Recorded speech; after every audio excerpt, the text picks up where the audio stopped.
Айзат Рақыш, тегімді менің сұрама. Әмір, туған күніңмен. Достым, шын жүректен құттықтаймыз. 25-тің әлденешеуін жасап 100-ге жет. Қаумалаған достарым тілектерін жаудырып жатыр. Өзімді кино жұлдыздай сезініп тұрым. Бүкіл әлем мендей белжіреп тұрғандай.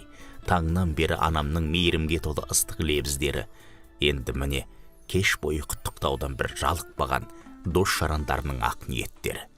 Әй, мен бақыттымын-ау, бақыттымын. Әсіресе Сұлушаштың өзіне тілеген жақсылық атаулыны маған тілегені басым айналып барады. 25 жасқа жеткенде барлық жігіттер дәл мендей мәз-мейрам бола ала ма екен? Әй, қайдам. Мендей мәре-сәре болатындар некен саяқ шығар. Сүмбіл шашын иығынан төгілтіп тастап, ерекше сұлу көрінген Сұлушаш маған таяп келді. Менің ойымды оқып қойғандай, кел билейік демесі бар ма? Ажарлы қыз айдай сәулесін төгіп, жақын келсе, биден қашар жасық жігітмен емеспін. Вальс әуенімен дөңгелей жөнелдік. Шағын дәмхананың іші ыстық па әлде, қыздың демінен бе қара терге түстім. Сұлушаш аса тақалмай, сыпайы арағашықтықта ырғала билейді. Судыраған шашын жібектерсің. Шыр көбілек айналып жүрміз. Құйқылжыған әуен бақыт әлемінің ұранындай. Ал мен сол ғашап әлемнің дара ханзадасымын. Перизатымда жанымда. Қиял құсым бұдан ара шарықтай берер ме еді? Вальс әуені кенеттен аяқталды. Өзім ұта қоймайтын рок музыка қосылды да, жаңаға тамаша өлкөнің сиқырлы суреттерін үркітіп жіберді. Кәне, дастарханға жайғасайық. Қуат асабалық қызметін әлі жалғастырып жүр. Кел, Сұлушаш, отырайық дедім, амалсыз. Әмір жақтырмайтын рок музыка қосылды. Туған күн иесінің көңілі түсіп кетеме деп алаңдап отырым деп қалды Әйгерім. Өзі мен үшін алаңдайтын бұрында айтып еді, бүгін тағы. Егер дәулетім тасып тұрса, мына дәмхананы бүтіндей жалдап алып тек қазақша әуендерді тамылжытып қойар едім.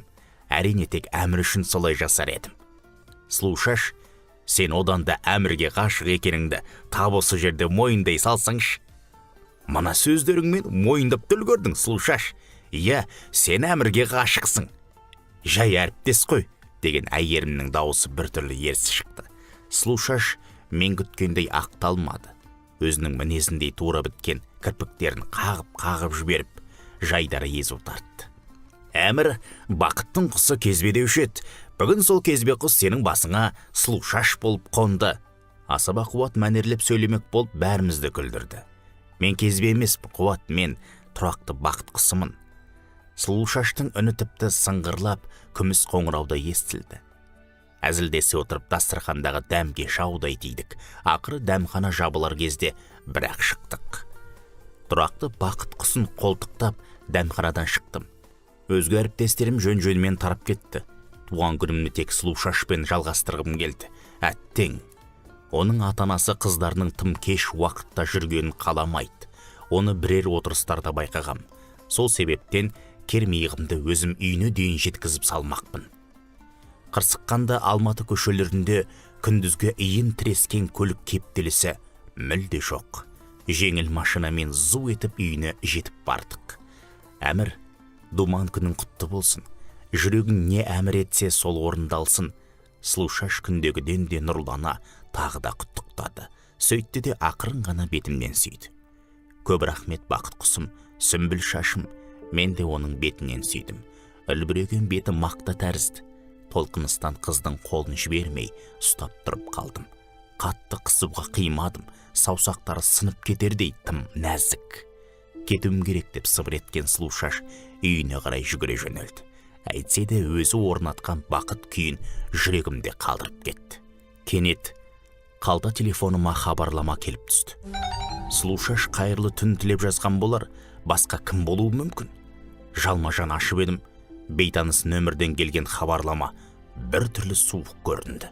25-ші туған күніңді тағы да әкесіз атап өттің бе? Не дейін? Екінші мүшелін атап өткен кімнің ұлы деп мен толғанып отырмын. Бұл кім? Дереу қоңырау шалдым. Тұтқан көтермеді. Сұлушаш сыйлаған шаттың әуені жүрегімді бір жолата тастап кетпесе де бір албасты тарпа бас салатындай қорқып кеттім. Дәл бүгінгідей шат-шадман күнімде мені мысқылдап отырған кім болды екен? Зәрлі кекесінге толы сөздер жатталып қалды. Кімнің ұлымын? Түнгі Алматы көшесімен зырлаған көлік тізгінінде отырып, осы сұрақты еркімнен тыс қайталай бердім. Ару қаланың сұлулығына сұқтануға да, тіпті сүмбіл шашымның жүрек жарды лебізін елестетуге де дәрменім қалмады. Санамды жалғыз сұрақ осқылап тұрды. Тілдей хабарлама тынышымды қашырғалы бүгін 3-ші күн. Көңілімді жұмысқа аударған болып жүрмін. Түскі үзілісте сұлу шашпен бірге тамақтанып, көңілім сәлде болса демделіп қалды. Оның жай ғана жанымда отырғаны жүрегіме көктем гүлін шашады. Әмір неге мазаң қашып жүр? Жүрегімнің әміршісі болған аруым жанымның жебеушісіне де айналып үлгеріпті. Әйтсе де оған сыр алдырғым келмеді. Жай жастық шақтың қызуы ғой деп әзілге сүйей салдым. Ол қызу саған қандай әрекет жасауға түрткі болып жүр? Тосын сұраққа өзім ойламаған аяқ асты жауап бердім. Сені атанаммен, анығын айтсам, анаммен, әжеммен таныстырсам деп ойлап жүрмін. Жақсы ой екен. Мен анаммен ақылдасайын, шешесіне айтпай, шайда ішпейтін қыз ба деп сүйіктімнің бұл жауабына көңілім тола қоймады. Не дегенмен жауабын күттіріп, жігітіне наздану қызға жарасымды қылық қой. Күнде сұлу көрінетін Алматы кеші сұрқай тартқан. Көзіме бір қара ноқат елестеген күйі үйіме келдім. Әжем жалғыз отыр екен, күткенім де сол еді. Әже, шайды қоя тұрайықшы, менің сізге айтарым бар дедім, асығып үсігіп. Ұлым-ау, жау шапты ма, ол не бүйімтай? Әже, менің әкем туралы білетініңізді маған толық айтыңызшы. Бұл тақырыптың сізге де апама да ұнай қоймайтын білем, бірақ соңғы кездері әкем туралы ойланып жүрмін. Әмір, бұл туралы сөз қозғағаныңды анаң білсе қатты ренжиді. Одан да жабулы қазанды жабулы күйінде қалдырайық. Әжем тура мен күткендей әңгімеден бойын аулақ салды. Мен 18-ге толғанда тастап кеткен әкеңді сұрап қайтесің деп анам жауаптан қашқан. Енді 25-ге келіп, өзім отау құрар жасқа жетсем де, әкем туралы білуге хақым жоқ па? Балам, сағым қуып қайтесің? Әже, мен сағымнан жаралдым ба? Тайт, қайдағын айтпай отыр. Сені анаң Алладан сұрап, мына әжең тәңірден тілеп алған. Әжем менің сөзіме қатты тіксініп, іштей әлде бір дұғаларын қайталап айта берді. Анам жұмысынан келгенде, әжем екеуміз түк болмаған түр танытып отыра қалдық. Жаз гүліндей жайнап жүретін әдемі апама ауыр сұрақтар қойып, көңіліне қаяу салғым келмеді. Қорқау қараңғылықтың патшасы түн басталды. Терезе алдына барып, әйнекке қарадым. Қою қараңғылықтың арасынан маған өз бейнем қарап тұрды. Кенет ол мырсылдап күлді. Сағым қуып қанша жүрер екенсің? Нені анықтағың келеді? Әкемді, жет атамды білгім келеді. Оның несі айып? Терезенің бер жағындағы менің жүнім жығыла үн қаттым. Ар жақтағы мен адуынды әрі тілі ащы екен. Ал, білгенді қайтесің. Осы уақытқа дейін әкесіз өмір сүріп келдің ғой. Анаң сені жетімсіреткен жоқ. Оқытты, шоқытты, үйің, көлігің бар. Өмір дүниемен өлшенбейді. Әке махаббатын көлікпен өлшеген сен ақмақсың. Жә, сол аяқ болсын. Егер әкең жайлы ештеңе біле алмасаң, қайтпексің. Ол кекету езу тартты. Қайтсем де анықтайым. Кіжіне қарап едім, ол жоқ болды. Мына күйгелі күйімнен өзім шошынып қалдым. Белгісіз біреудің арандатуына сонша мән бергенім жарамапты. Ешкімге ұнамайтын әкем тақырыбын жабайын. Иә, әжем дұрыс айтады. Ұялы телефоныма хабарлама келіп түсті. Өткендегі нөмірден екен. Текті ғұмыр кешкенсіп жүре бер. Намыссыз екенсің. Мына хабарламадан соң жаңағы жуас әмір ғайып болды да, терезенің ар жағындағы бір бетке әмір келді. Сүреңсіз жұмыс күнін салтанатты кешке айналдыратын сұлу шаш бүгін маған оң жауабын айтты. Отбасымен танысуға дайын екен. Бірақ анасы менің де келіп танысуымды қалайдымыз. Бұл жауап бақа есеп тәрізді естілсе де келісімімді бердім. Бүгінгі кешті көңілді өткізуге тиіспін. Болашақ жарым алғаш рет менің отбасыммен жүздесетін жауапты сәт қой. Көл көсір дастархан басында отырмыз. Бәрі де көңілді көрінеді. Сұлушаш бөле сіңілісі Айжанды ерте келіпті. Оның сұрағы бітсейш, тергеушіміз. Сонда банкир болуыңа анаң ықпал етті ме әлде әкең бе деп қойып қалды. Анама қарадым. Қырық шырақта елдің құлдығы қол созымда тұрмай ма? Жоқ, менің кеңесіммен осы мамандықты таңдады. Әрі қызметінде тез өсуіне де мен ықпал еттім. Әкесіз өскенімді айтуым қажет. Қонақтарымды шығарып салдым да бөлмеме кірдім. Тағы хабарлама. Қорыққаным сонша, оны ашуға жүрексіндім. Тағы не сұмдық жазылған кім білсін. Қызығушылығым басым түсіп, хабарламаны ашып оқыдым. Сұлушаш Қайрудың келіні болатынынан хабарсыз кетті ме? Обал болыпты сұлуға. Құдай-ау, бұл кім? Қоңырау соқсам жауап бермейді. Мен жайлы соншалықты көп білетін нендей дею бұл? Төзім таусылды. Бөлмемнен атып шығып, апама жетіп бардым. Өмір бақи қорған болып келген жан анамнан осы жолда сая күттім. Оның жауабы жанымды тыныштандыратынына бек сендім. Апа, дедім даусым тарғылданып. Әкем жайлы айтып беріңізші, өтінем, жалынам. Тосыннан не болды? Күліп әңгіме айтып отырған апам тез-ақ сұсты түрге ене қалды. Өзі әртіс сияқты ма қалай? Туған күнімнен бері осы сұрақ жанымды жеп барады.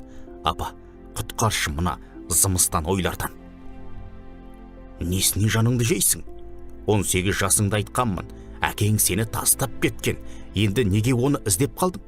Анашым, жаныңды жаралағым келмейді, бірақ айтшы, ол қандай адам еді? Суретін сақтадың ба? Сен жанымды жаралап та үлгердің. Ол бейбақтың суретін сақтауға міндетті емеспін. Анам мені анау қорқынышты құбыжықпен бетпе-бет жалғыз қалдырды да өз бөлмесіне тайып тұрды. Әжемнен де қайран жоқ. Атпастай көрінген Алматы таңы әрең ағараңдады. Жұмысқа жиналдым.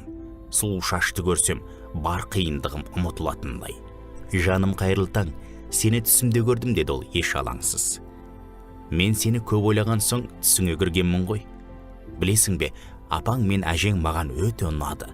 Енді бүгін менің ата-анаммен танысуға келсең, жақсы болар еді. Кейінірек таныссам болмай ма? Бұл сөзімнен соң сұлу шаштың жүзіндегі қуанышты рең солғын тарта қалды. Жоқ, оны мұңайтуға хақым жоқ. Айтқанына келістім. Ішкі үрейім сұлу шаштың үйіне барғанда расталды. Сауалдары таусылмайтын нағыз қазақтар екен. Кей сұрақтарына жауап беріп үлгермей жатып, келесі сұрақтарын көлденең тарта қояды. Әкең жөнінде тіс шармадың ғой. Келгелі апам әжем деп қана отырсың. Жігіт өз жұртын жақсы білу керек, деді кенет әкесі, шежір айтып отырғандай маңғазданып. Мен әкесіз өскем, дедім амалым құрып. Сұлушаш маған жалт бұрылды. Неге айтпадың деген кінәмшіл көзқарасын оқып үлгердім. Айтуға мұршамды келдірді ме жұмысқамы? Сонда қалай? Әкең жайлы ештеңе білмейсің бе? Сабыр, жігітті ұялта бермесеңші. Үйімізге алғаш келуі ғой, деп Сұлушаштың анасы бейбігіл отағасын ақылға шақырып еді, онысынан түк шықпады. Мен қызымды жет атасын білмейтін жетесізге бермеймін. Тексіз біреудің ұрпағын жалғастыруына көнбеймін. Әке, деп шыр етті Сұлушаш. Бұлт арасынан шыға алмай тырмысқан айда қараңғы. Жарығы болса да мына көшелерде қараңғы. Кеудемде жүрегім соғып тұрса да мына әлем мен үшін қараңғы. Көңілімдегі көктемді әлгі сөздер тонап әкеткен. Ол да қараңғы. Алыстан жалған жылтыраған жұлдыздар да қараңғы. Өмір қапас, мен тұтқынмын. Адамдардың бәрі өмір абақтының тұтқыны. Тек өтірік күліп, өздерінің жасанды шаттықтарына бақыт деп атап қойған. Бірақ менен өткен ғарып бар ма? Қазақ үшін ең ауыр сөз тексіз. Оны естігенше тірідей жерге кірсемші. Сұлушаштың тік мінез әкесіне ренжи де алмадым. Оныкі дұрыс. Жет атасын тексермей, қыз алысып, қыз беріспейтін қазақ қой ол. Мына диуана хәліме кімдігін әлейін? Таптым, әкем айыпты. Ол мені тастап кетпегенде, мен айдың күннің аманында тексіз адам бас едім. Сені дүниеңнің қай қиырына кетсең де іздеп табам. Сосын жазаңды берем.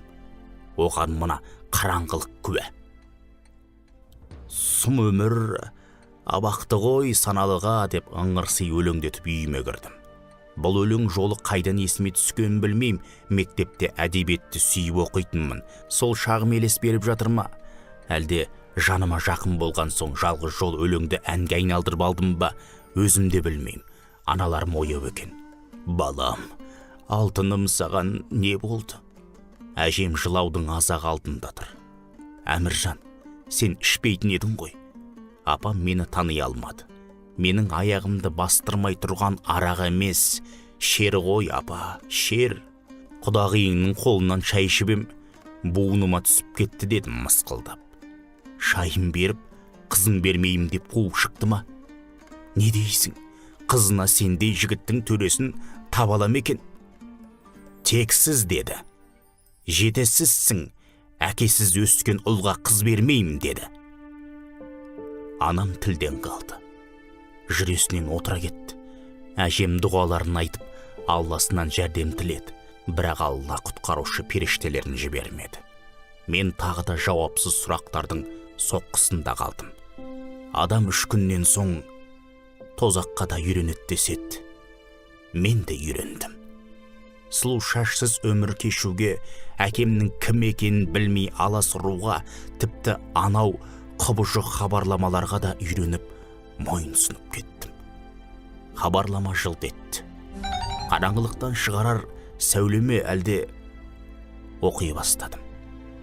Әкеңнің жоқтығынан шаңырағың құрылмай жатып құлап түсті. Енді не істемексің? Жоқ әкеңді іздейсің бе? Жоқ әкең деп не тантып тұр мұна құбыжық? Әкесіз сәби туылатын бет, әлде әкем қайтыс болған ба?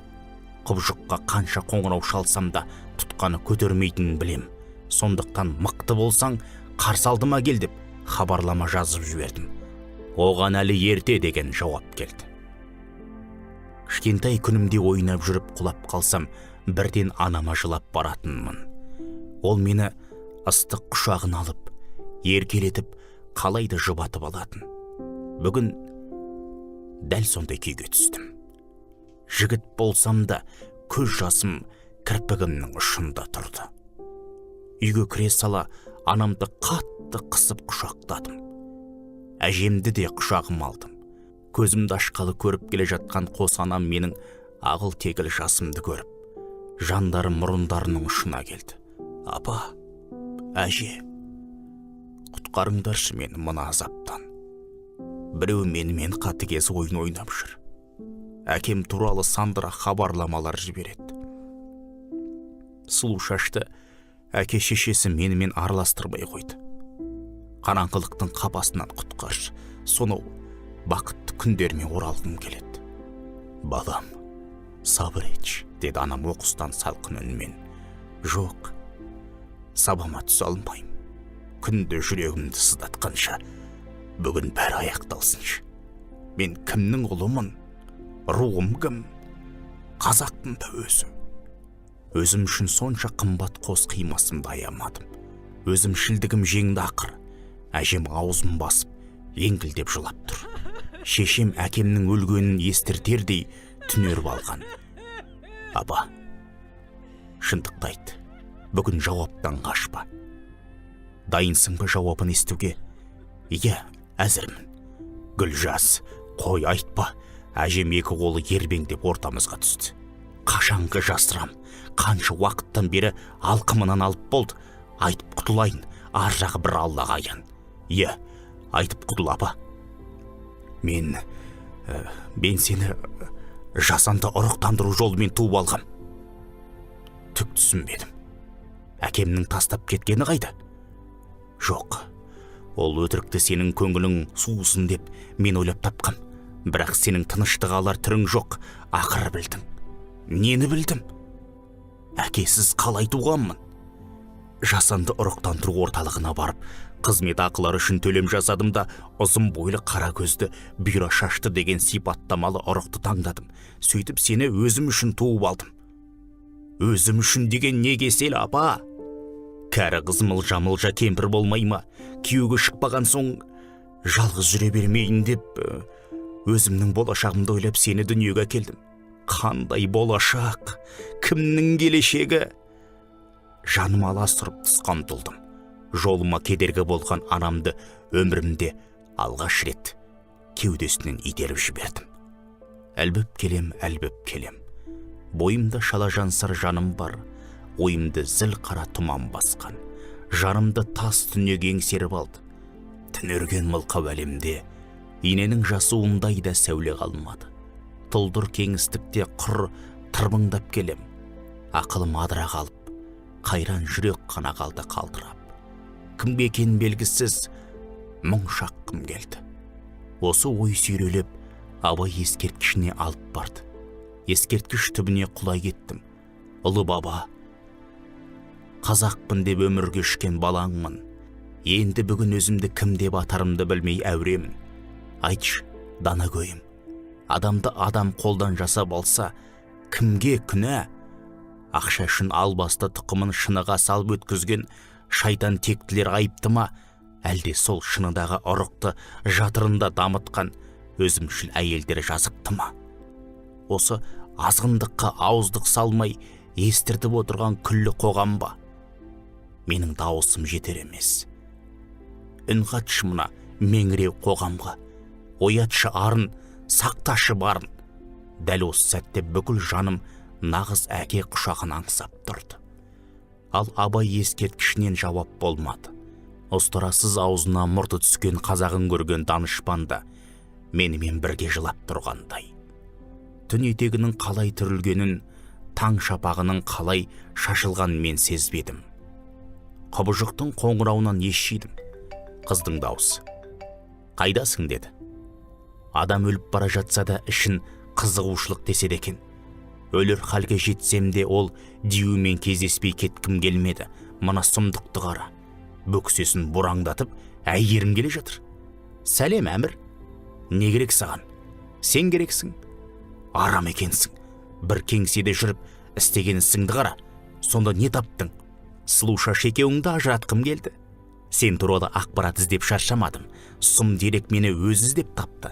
Менің алыс жамағайын бір тәтем қыз күнінде сенің апаңның құрбысы болыпты. Екеуі анау орталыққа бірге барыпты. Содан туып алған ұлы ғой деп тәтем бәрін біліп отыр екен. Сол шындықты өз пайдама асырдым. Ештеңе де кәдеңе жарамады. Мен әкем жайлы бәрін білдім. Одан саған келіп кетер не бар? Көп нәрсе өзгерді. Сенің әлпештеп жүрген сұлуың тастап кетті. Қайрылып келмейтін анық. Сонда сұлу шаш болмаса, мен саған ғашық болам ба? Мен тегіңе қарамайым. Әрі менің махаббатым екеумізге жетеді. Жоқ, мен сұлу шашты сүйем. Осы өмірдегі жалғыз мөлдір махаббатымды бар даусыммен айғайлай айттым. Мен де сені сүйем. Ту сыртымнан естілген сыңғыр үнге жалт бұрылдым. Боташым, сүмбіл шашым, келдің бе? Жанарымыз түйісе қалды. Қайғы құрты мүжіп біткен жанымды, қайдан білдің запыран шеккен халімді? Мен білмейтін жүрегіңде күй бар ма? Сені сүйем, басқа жайға иланба. Сұрама менің тегімді, білмей-ақ қойшы елімді. Қазақы жаның, тілің бар, кем тұтам қалай өзіңді. Тегім жын, ал анам қазақ. Содан да өмір толған азап.